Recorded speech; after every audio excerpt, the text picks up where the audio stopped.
डुमरी चुनाव से पहले हम वहाँ के जो जनता है उनको संदेश देंगे कि भले दोनों लड़ रही, हम लोग नहीं लड़ रहे हैं, 4-5 लोग लड़ रहे हैं, लेकिन उनको बोलिए मुद्दों पर बात करें, अपने घर की पीड़ा, अपनी समस्याओं में बात नहीं करें, वो मुद्दों पर बात करें, वो विकास के लिए क्या कार्य करेंगी, क्या कार्य करेंगे, उन पर बात करें। ये हम जनता से आह्वान करेंगे। विस्तार अलग अलग जिलों में कर रहे हैं, लेकिन रजिस्ट्रेशन का क्या प्रक्रिया कुछ? देखिए, पहला बात है कि हम लोग अभी नौसिखिए हैं, हमारे पास बड़े चेहरे नहीं हैं, हमारे पास बड़े लोग नहीं हैं, तो मुझे सूचना मिली है कि रजिस्ट्रेशन में बहुत सारी अड़चनें आएंगी जो पॉलिटिकल पार्टियां, इसलिए हम लोग अंदर खाने से और वकीलों की निगरानी में, उनकी गाइडलाइन में रजिस्ट्रेशन की प्रक्रिया को बहुत दूर तक लेके जा चुके हैं। बहुत जल्द वो संपादित होगी और सबके सामने होगी। डुमरी में 5 तारीख को चुनाव होने वाला है, ऐसे में जेबी के आपको क्या? देखिए, चूँकि मुझे लगता है राजनीति में हालांकि इमोशन का जगह नहीं होता है, और मेरा भी मानना है राजनीति में इमोशन होना भी नहीं चाहिए, लेकिन डुमरी से हम लोग इसलिए बैक लिए हैं क्योंकि हम लोग का मानना है कि हम लोग यूथ हैं। यूथ यानी एग्रेशन, यूथ यानी समर्पण, यूथ यानी जिद, यूथ यानी जुनून।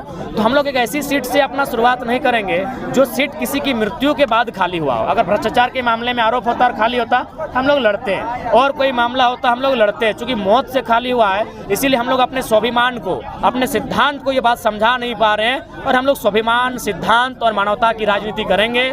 और इस बात को निश्चित रखिए, हम लोग राजनीति सब कुछ नहीं रहेगा, हमारे लिए मानवता ऊपर रहेगी, हमारा सिद्धांत ऊपर रहेगा, हमारे स्वाभिमान ऊपर रहेगा। पर्सनल सवाल, आप तेलंगाना भी गए थे, हाँ, क्या कुछ प्रॉब्लम हुआ है टाइगर जयराम महतो को?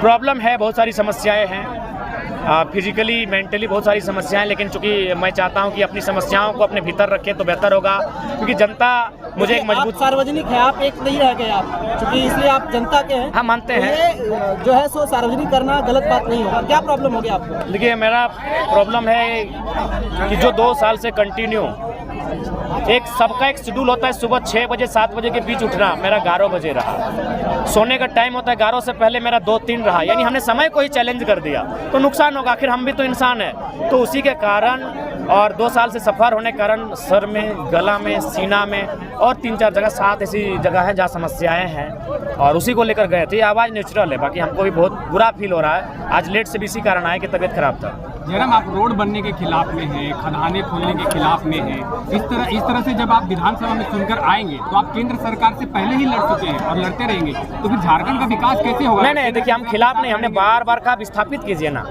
अभी बताइए, वो पूरा जीवन 3 लाख में सारा पैसा जब का जमीन दे दिया, और आप 3 लाख पॉसिबल है, आप एक बेहतर विस्थापन, चलिए हटाइए। हम तो ये बोले, सड़क बनाना है बनाइए, कोयला खोदना है खोदिए, डैम बनाना है डैम बनाइए, उसी अनुपात में उसको जमीन दे दीजिए। उसी अनुपात में जो खाली जगह है आप विस्थापित करके उसको नौकरी चाकरी कुछ मत दीजिए, कोई मुआवजा मत दीजिए। आप जितना जमीन लिए जमीन विस्थापित करके दे दीजिए, तो आपको देना होगा। नहीं तो फिर उस विकास का क्या मतलब है? जहाँ एक आम आदमी रसातल पे चले जाएगा, एक आम आदमी बर्बाद हो जाएगा, उस विकास का हम समर्थक नहीं हो सकते। लेकिन झारखंड के बने इतने साल हो गए, लेकिन विस्थापन नीति के लिए कोई बात नहीं की, और आज तक विस्थापन नीति बिल्कुल नहीं है हमारे पास विस्थापन नीति नहीं है। बाकायदा जो जोबा मांझी मंत्री जी का बयान है कि झारखंड विस्थापन नीति ही नहीं है, तो बनानी चाहिए, आपको बनानी होगी। क्योंकि आज आने वाले 10 सालों में मैं बाकायदा लोकतंत्र के 4थे स्तंभ के माध्यम से पूरी झारखंड को संदेश दूंगा, आने वाले 10 सालों में अगर सबसे ज्यादा कोई जिला, कोई राज्य विस्थापित होगा तो झारखंड विस्थापित होगा, दामोदर नदी का तलहटी विस्थापित होगा। आने वाले 10 सालों का हम ब्यौरा आपको बता रहे हैं। इसलिए एक बेहतर विस्थापन नीति होनी चाहिए, जमीन के बदले एक अनुपात में जमीन होना चाहिए, मुआवजा बेहतर दीजिए, जो मार्केट का रेट है, मार्केट की जो जमीन की वैल्यू उसका 4 गुना 2 गुना, और जो नियोजन उसमें अगर सृजन होता है नियोजन